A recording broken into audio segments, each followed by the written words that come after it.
अस्सलाम वालेकुम dear students, कैसे हैं आप लोग। मैं हूं हिना शौकत, आपकी केमिस्ट्री की टीचर। और आज के इस लेक्चर में हम पढ़ने जा रहे हैं हमारा topic 5.4 which is about solid state of matter. और इस लेक्चर में हम डिस्कस करेंगे 3 properties for solid state of matter. So students, as you know, we are discussing our chapter number 5 which is physical states of matter. And so far we have covered its introduction, जिसमें हमने देखा basic differences between solid, liquid and gases. फिर हमने देखा in detail what are the typical properties for gaseous state of matter. And then we discussed typical properties for liquid states of matter. और आज के इस लेक्चर में हम discuss करने वाले हैं typical properties for solid state. जी हाँ, पहले हम देखेंगे कि सॉलिड स्टेट क्या होती है और फिर उसकी कुछ इंपॉर्टेंट टिपिकल प्रॉपर्टीज को डिस्कस करेंगे। So as we know that matter exist in 3 different forms. There are 3 states of matter which are solid, liquid and gas. So we are done with gas and solid. So ये है हमारी 3rd state of matter. अब इस state of matter की जो property है basic और main, वो ये है कि they have definite shape and they have definite volume. यानी कि इनकी एक फिक्स्ड शेप होती है और एक फिक्स्ड वॉल्यूम होता है।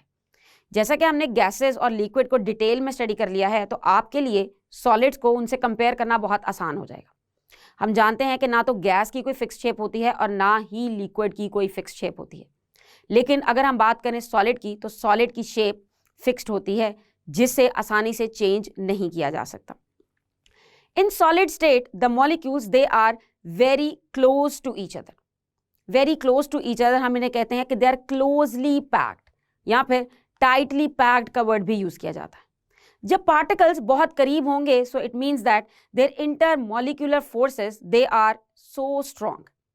अब वो इतनी स्ट्रॉन्ग होती हैं कि पार्टिकल्स बिल्कुल ही एक दूसरे के साथ जुड़ के रहते हैं and it seems that the particles they are motionless, यानी कि वो हरकत नहीं कर रहे, दे आर नॉट मूविंग। और चूंकि वो पार्टिकल्स मूव नहीं कर रहे, सो हम कह सकते हैं कि दे कैन नॉट डिफ्यूज, यानी कि सॉलिड पार्टिकल्स ये डिफ्यूजन भी शो नहीं करते, because diffusion is the property in which the particles they move from one place to another place. पार्टिकल्स एक जगह से दूसरी जगह मूव करते हैं। तो चूंकि इनकी इंटरमॉलिक्यूलर फोर्सेस बहुत स्ट्रांग हैं और पार्टिकल्स एक दूसरे के क्लोजली पैक हैं, सो इसका ये मतलब कि वो एक जगह से दूसरी जगह तो मूव कर ही नहीं सकते, सो वो डिफ्यूज नहीं कर सकते। हमने देखा था कि गैसेस और लिक्विड्स इन दोनों की एक बहुत इंपॉर्टेंट प्रॉपर्टी है डिफ्यूजन, लेकिन सॉलिड्स डिफ्यूज नहीं करते। तो क्या सॉलिड के पार्टिकल्स बिल्कुल भी हरकत नहीं करते? ऐसा नहीं है। According to kinetic particle theory, तमाम पार्टिकल्स कुछ ना कुछ मूवमेंट शो कर रहे होते हैं। अगर हम बात करें सॉलिड के पार्टिकल्स की, तो सॉलिड के पार्टिकल्स भी एक special type of movement show करते हैं। Yes, they can not move from one place to another place, क्योंकि उनकी शेप होती है फिक्स्ड, लेकिन the particles of a solid they can vibrate. हम उसे कह सकते हैं कि उनकी होती है vibrational motion. So solid particles they possess only vibrational motion. अब वाइब्रेशन क्या होता है? वाइब्रेशन का मतलब एक ही पॉइंट के बैक एंड फोर्थ मूव करना, यानी कि पार्टिकल अपनी जगह से हिलेगा नहीं, लेकिन वो आगे पीछे बैक एंड फोर्थ या to and fro motion show करेगा। वाइब्रेशन को आप फिजिक्स में भी डिटेल में पढ़ते हैं। वाइब्रेटरी मोशन एक स्पेशल टाइप ऑफ मोशन होती है जो एक ही पॉइंट के बैक एंड फोर्थ हो। जैसे कि आप इस एनिमेशन में भी देख सकते हैं कि सॉलिड के जो पार्टिकल्स हैं वो मूव कर रहे हैं, लेकिन एक जगह से दूसरी जगह नहीं, बल्कि अपनी ही जगह खड़े होकर सिर्फ और सिर्फ वाइब्रेट करेंगे। सो यहां आपको बेसिक आइडिया सॉलिड्स का तो क्लियर हो गया होगा। अब चलते हैं इसकी टिपिकल प्रॉपर्टीज की तरफ कि आखिर सॉलिड की टिपिकल प्रॉपर्टीज क्या हैं। सॉलिड की बेशुमार प्रॉपर्टीज हैं, हम हर प्रॉपर्टी को यहां डिस्कस नहीं करेंगे, हम यहां सिर्फ इंपॉर्टेंट प्रॉपर्टीज को ही डिस्कस करने वाले हैं। So we can say that solids exhibit typical properties, but a few of them would be discussed. So first property that we are going to discuss is melting point, which is written as topic 5.4.1। हम जब liquid की property पढ़ रहे थे तो वहां हमने एक प्रॉपर्टी पढ़ी थी फ्रीजिंग पॉइंट और एक प्रॉपर्टी पढ़ी थी बॉइलिंग पॉइंट। ये प्रॉपर्टीज तब शो होती हैं जब मैटर एक स्टेट से दूसरी स्टेट में जाता है। जब मैटर अपनी स्टेट चेंज करता है तब ये प्रॉपर्टी यूज होती है। फॉर एग्जाम्पल हमने देखा था कि बॉइलिंग पॉइंट वो पॉइंट होगा जब लिक्विड वेपर्स में कन्वर्ट होगा, फ्रीजिंग पॉइंट वो पॉइंट होगा जब कोई लिक्विड सॉलिड में कन्वर्ट होगा।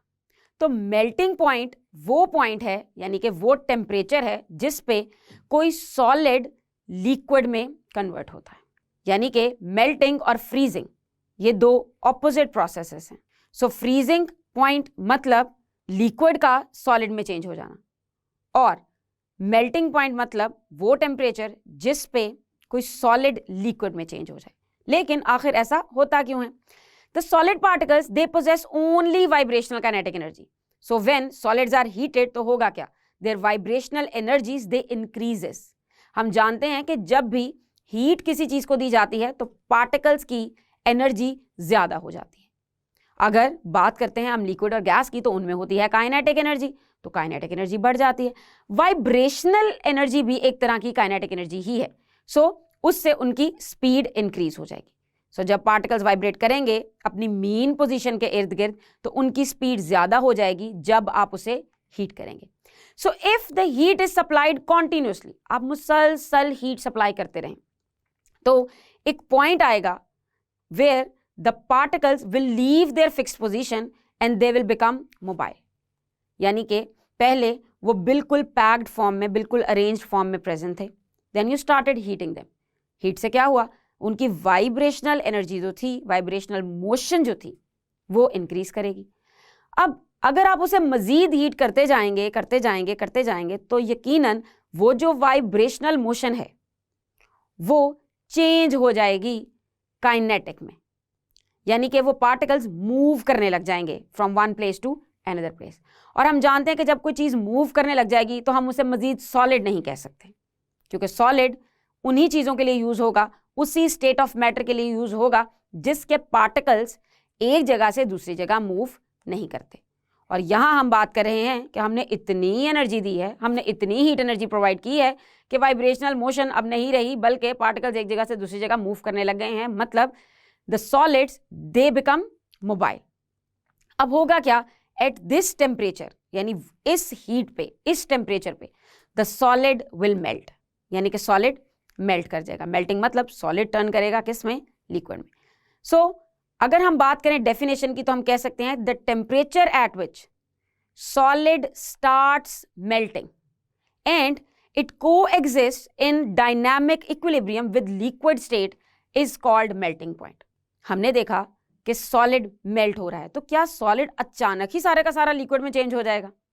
यकीनन ऐसा नहीं होगा, थोड़ी थोड़ी अमाउंट लिक्विड में चेंज होती रहेगी और वो अपने आप को एक डायनामिक इक्विलिब्रियम में सेट करेंगे। उस पॉइंट को हम कहते हैं मेल्टिंग पॉइंट।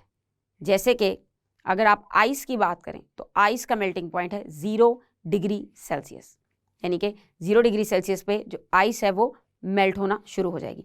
डायनामिक इक्विलिब्रियम को हम पहले डिस्कस कर चुके हैं, जिसमें दो ऑपोजिट प्रोसेसेस सेम रेट पे चल रहे होते हैं, यानी कि जितनी फ्रीजिंग हो रही है उतनी ही मेल्टिंग हो रही होगी, तो हम कहेंगे कि ये डायनामिक इक्विलिब्रियम है। और डायनामिक इक्विलिब्रियम में 2 states of matter they can coexist, वो इकट्ठी रह सकती हैं। अब अगर बात करें कि मेल्टिंग पॉइंट होगा कितना, ये किस चीज़ पे डिपेंड करेगा, तो यकीनन जो चीज़ स्ट्रांग होगी, यानी जिसके दरमियान फोर्सेस ज़्यादा स्ट्रांग होंगी, उसका मेल्टिंग पॉइंट हाई होगा, क्योंकि उसकी एनर्जी को ब्रेक करना और उसके पार्टिकल्स को मूव कराना थोड़ा मुश्किल होगा। सो अगर हम बात करें आयनिक और कोवेलेंट सॉलिड्स की, so ionic and covalent solids they make network structures, यानी एक दूसरे के साथ मिल के लॉन्ग चेन स्ट्रक्चर्स बनाते हैं, और इसे हम कहते हैं macromolecules. So all such liquids जो कि मैक्रोमोलिक्यूल्स होंगे, they will have very high melting point. और अगर आप शो करना चाहें मेल्टिंग पॉइंट को, सो वो कुछ इस तरह से होगा कि सॉलिड टर्निंग इनटू लिक्विड, तो जो टेम्परेचर है इट वुड बी मेल्टिंग। और अगर आप इसी को रिवर्स करते हैं, यानी कि लिक्विड टर्निंग इनटू सॉलिड, तो वो होगा उसका फ्रीजिंग पॉइंट। और फ्रीजिंग और melting opposite processes, freezing point और मेल्टिंग पॉइंट सेम भी हो सकता है। सो अब चलते हैं हमारी नेक्स्ट प्रॉपर्टी की तरफ, which is rigidity. This is topic number 5.4.2। Rigid का मतलब होता है सख्त, हार्ड। सो रिजिडिटी मतलब वो प्रॉपर्टी होगी जो बताएगी कि मेटल कितनी हार्ड है। As we know that the particles of solid they are not mobile, वो मूव तो करते ही नहीं, they have fixed positions, so therefore solids they are rigid in their structure. चूंकि पार्टिकल्स मूव नहीं कर रहे तो उनकी जो अरेंजमेंट एक दफा उनमें डेवलप हो गई है वो वही रहेगी। अगर वो अरेंजमेंट चेंज होगी तो हो सकता है वो लिक्विड में चेंज हो जाए, और एक्सट्रीम केसेस में हो सकता है वो डायरेक्टली गैस में भी चेंज हो जाए, जिसे सब्लिमेशन भी कहा जाता है। सो हम कह सकते हैं कि सॉलिड्स दे आर रिजिड, और रिजिड होने की वजह क्या है कि their particles they are tightly packed together, they are closely packed together, their intermolecular forces are very strong and they can not move from one place to another place. अब चलते हैं हमारी नेक्स्ट प्रॉपर्टी की तरफ, which is density, and it is written as topic 5.4.3। अब density अगर आपको याद हो तो ये गैस की भी प्रॉपर्टी है और ये लिक्विड की भी प्रॉपर्टी है, और यहां हम पढ़ रहे हैं कि डेंसिटी सॉलिड की भी प्रॉपर्टी है। तो ये हो गई एक तरह की कॉमन प्रॉपर्टी, लेकिन कोई ना कोई फर्क जरूर होगा between density of solid, liquid and gas. Solids they are denser than liquids and gases, और उनके डेंस होने की वजह यह है कि दे आर क्लोजली पैक्ड, उनके पार्टिकल्स क्लोजली पैक्ड होते हैं और उनके बीच में कोई भी खाली जगह मौजूद नहीं होती। और अगर आप याद करें कि डेंसिटी क्या है, तो density is mass per unit volume of any substance. किसी भी चीज़ की डेंसिटी का मतलब है आप उसका मैस लिखें और उसे डिवाइड कर दें उसके वॉल्यूम पे। वॉल्यूम मतलब वो कितनी जगह घेरता है, ये डिसाइड होगा वॉल्यूम से। मैस फाइंड करने के तो बेशुमार तरीके हैं, हमारे पास डिजिटल बैलेंसेस हैं, हमारे पास ऑर्डिनरी बैलेंसेस हैं, जिससे हम किसी भी चीज़ का मैस मेजर कर सकते हैं। और मैस को कंफ्यूज नहीं करना, हम जिसे आम जुबान में वेट कहते हैं वो बेसिकली साइंटिफिक लैंग्वेज में मैस होता है। सो वेट मशीन जिसे आप कहते हैं वो भी आपको मैस बता सकती है।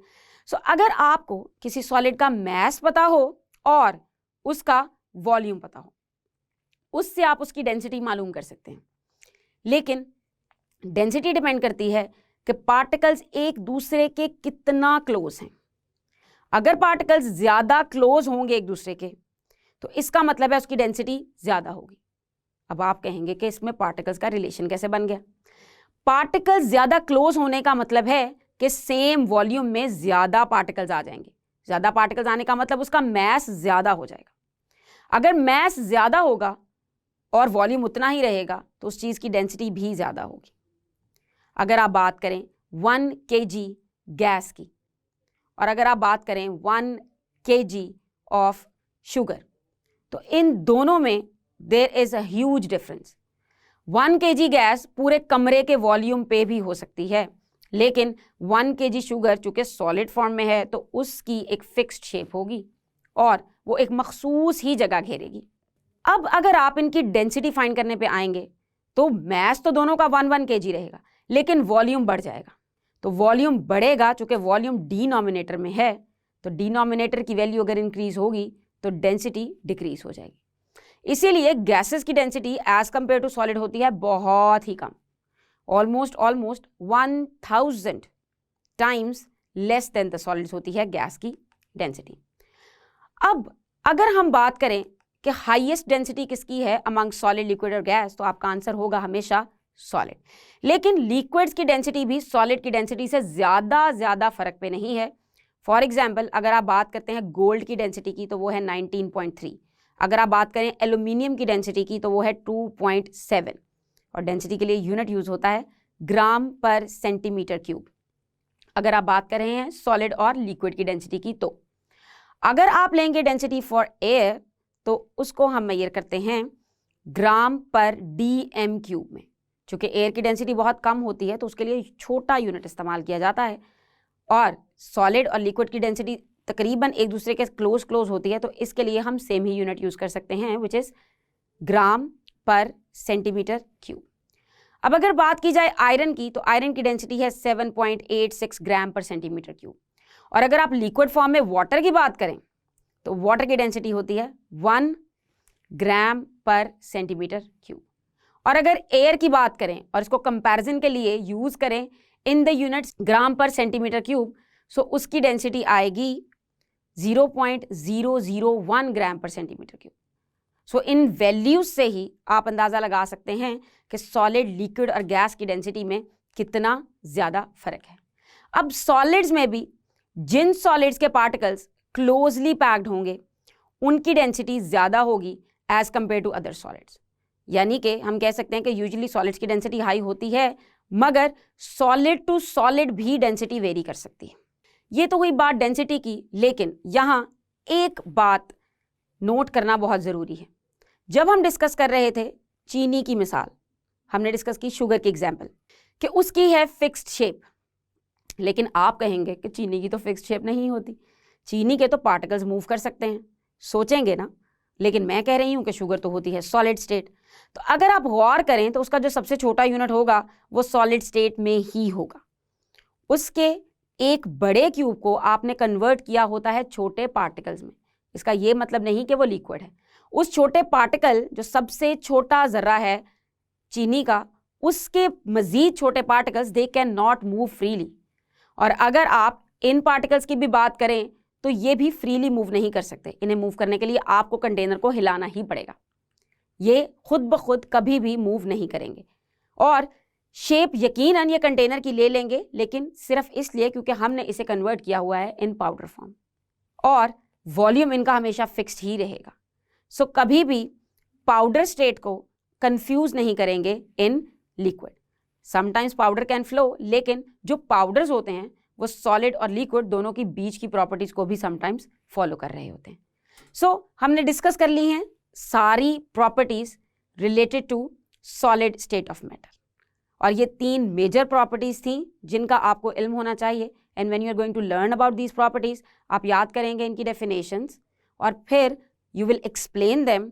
और सबसे important, you will never forget to give example for each property when you are explaining that property. वो एग्जाम्पल आप अपने माइंड से भी दे सकते हैं, आप अपने इर्द गिर्द की चीज़ों से भी दे सकते हैं, और ऑफ कोर्स बुक भी फॉलो की जा सकती है। लेकिन इन 3 प्रॉपर्टीज़ के अलावा भी सॉलिड्स की बहुत सी प्रॉपर्टीज़ हैं, जैसे कि वो फिक्स्ड शेप के होते हैं।